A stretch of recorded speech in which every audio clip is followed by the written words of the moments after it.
I didn't know what I was getting into when I took a job at Williams Cooper. I guess it was out of need. I had a huge student loan and nobody else in the city was hiring. So, despite everyone's warnings and the company's bad rap, I took the job. Sometimes I wonder if becoming homeless would have been a better option.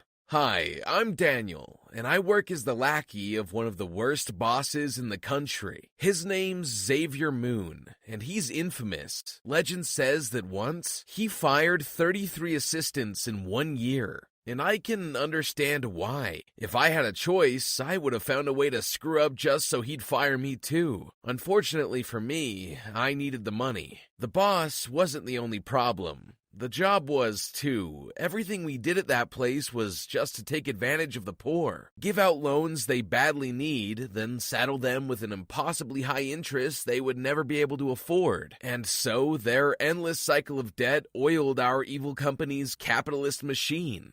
I did my best. I would secretly warn some of them, or when I interviewed them, I'd hint that it was basically a scam. I even pointed some of them to a different company that wouldn't prey on their desperation. Xavier got everything he wanted. He got to sit around in his designer chair while we, his minions, did all the heavy lifting for him. And he had the audacity to claim the credit for our hard work. What's more is that he'd routinely steal our intended raises. Instead of giving us a raise, he'd give himself a bonus instead. Why in the world would I give any of you a raise? I'm the one who hired you. I deserve the reward if people I chose are doing a good job. I'd worked there for over 3 years, and I was still earning the same money as if I was an intern. There was nothing we could do, especially since there were rumors that Xavier was going to be the next CEO. At the office Christmas party, I brought my girlfriend, Nina, along as I always did. We had a fun time. She ate half the buffet. Thing is, Nina had never seen Xavier before. He never attended office shindigs, but that night,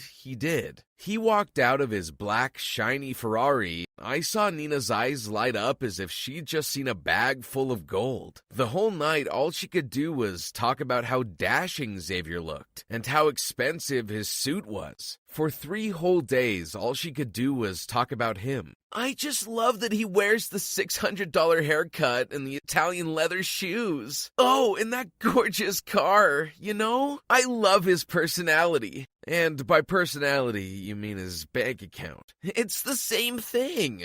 On our anniversary, Nina bailed on me, saying she was sick and couldn't get up. I offered to bring her soup and just cook for us, but she declined, saying what she had was contagious and all that. I didn't want to waste the deposit that I already paid for the reservation, so I went on my own anyway. Before I could even get in, I saw them through the window. Xavier was pulling Nina's chair out for her, and she was wearing a short, black, skin-tight dress. Xavier and her laughed at something stupid, and he stood up to put a diamond necklace on her neck. I rushed to their table. So you were sick, were you? Oh, Daniel, hi. Yeah, no, I got better. How convenient. And you even made it to our reservation. Except you're sitting at the wrong table and you're with the wrong man. Okay, calm down, you Nancy. Get yourself a Coke and cool off before you say something that could cost you your job. You shut up, Xavier, before my fist meets your face. Jesus, what has gotten into you? You know what? I'm not with the wrong man. Not anymore, anyway. Do you realize what I deserve more? We've been together 5 years, and you have never bought me a single gift. I mean, I'm not counting the 2 mugs, because who in their right mind gives a mug during their anniversary? Face it, Daniel, you're poor and you can't afford a material girl like me, so get lost. Nina grabbed her drink and threw the contents at me. I have amazing reflexes, though, so she missed. Unfortunately for the lady behind me, who was wearing a very expensive-looking white coat, she took the hit instead. Are you freaking kidding me?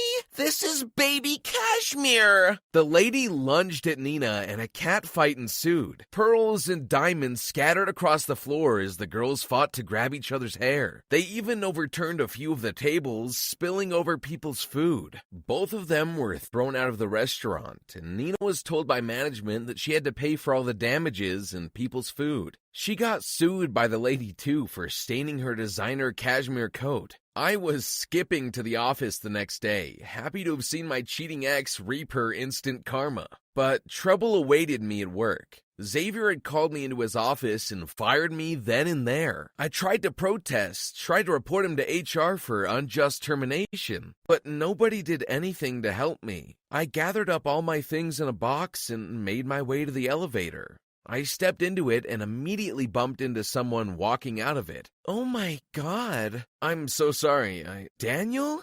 Is that you? I'm sorry. Do we know each other? She was so beautiful. I thought to myself, surely if I knew a girl who looked like she did, I'd remember. The girl grabbed my arm and she pulled me along with her all the way to the conference room where everyone had already gathered. What's going on? She pushed me inside and walked in after me. The girl sat down at the head of the table and I finally understood. Hi, everyone. I'm Celine, the newly appointed CEO. I just wanted to ask, who fired this hero of a man? Everyone told her it was Xavier. She asked to see him, but he had just left. It's 10 a.m. He, told us he was taking the week off to go on a trip to Barbados with his girlfriend. That's ridiculous. Okay, well, I just want everyone to know that Daniel is officially unfired and will be heading the... Daniel, what department do you want to be head of?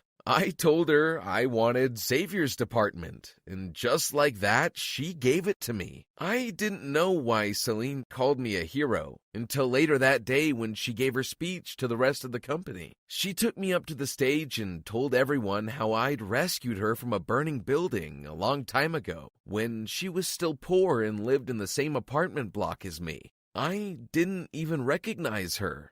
The new position she gave came with a massive pay raise. I was finally able to get a nicer apartment and I got myself tailored suits. Everybody was talking about how I rescued our CEO. And because of it, girls started crushing on me. They also eyed me whenever I walked around in my nice new clothes. Oh my God, I hope the office burns down so he'd carry me in those big strong arms. Get in line.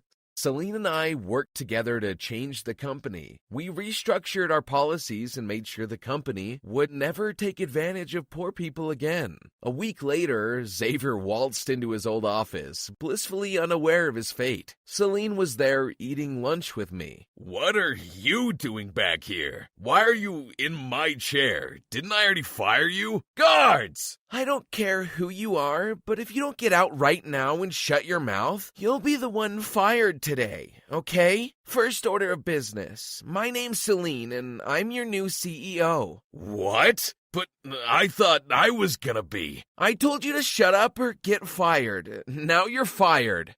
Guards! Xavier looked like he just got knocked out by a rogue wave. He slowly gathered his stuff and began to leave. Even I was surprised. I mouthed to Celine that he was Xavier. Aha! You! Big, tall man who spends too much time at the gym. Come back. You're unfired. Huh? You don't deserve to find a different job elsewhere. How dare you fire this hero? I hope you had a good reason. I'm dating his ex and, You really are useless. Okay, effective immediately, you are demoted to being the intern's assistant. You will only be paid in coffee.